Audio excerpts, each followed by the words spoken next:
اليوم السادس على التوالي لإخلاء العمارة بنزيون. الناس كلها أخلت فعليا.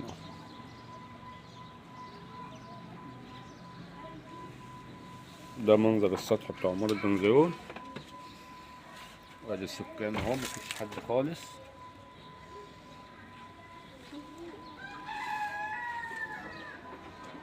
بص يا بابا عندك يا مريم.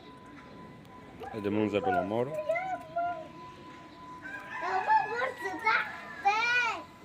سيبيه يا مريم البورصة، عامل له البورصة يا مريم، ما احنا كده كده هنمشي يا مريم. انت بتقول وانت بتصور؟ اعمل لك ايه يا مريم؟ طب ما انت تسكت يا مريم، شايفاني زعلان يا مريم. هيمشونا يا مريم. هو انت بتصور اه مسكتهولك البورصة يا مريم، ارميه. يا مريم رميته يا مريم، خلاص اسكت يا مريم. اسكت يا مريم عشان احنا في مصيبة سودة يا مريم.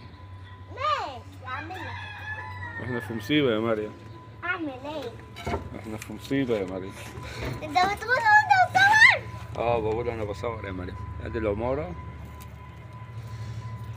احنا في مصيبة يا مريم. ماشي. شايفين؟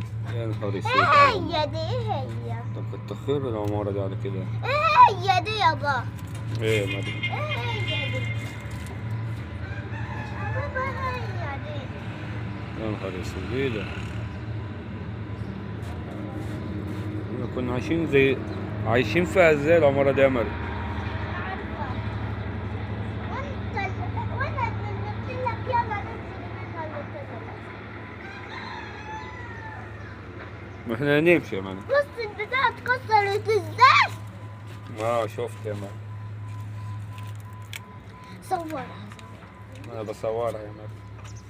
بص ايه هي دي؟ دي؟ مش عارف. يا نهار اسود على يا منظر العمارة. يابا هي دي. هي دي بتاع بابا. سيبيها بابا هيموت. هي دي يا بابا. ايه؟ هي دي. انا عارف. خديها. بتاع هاخدها خلاص. مم.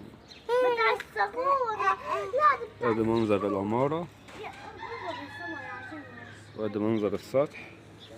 بعد الصور. ايه المية اللي راسحة على السطح دي يا مريم؟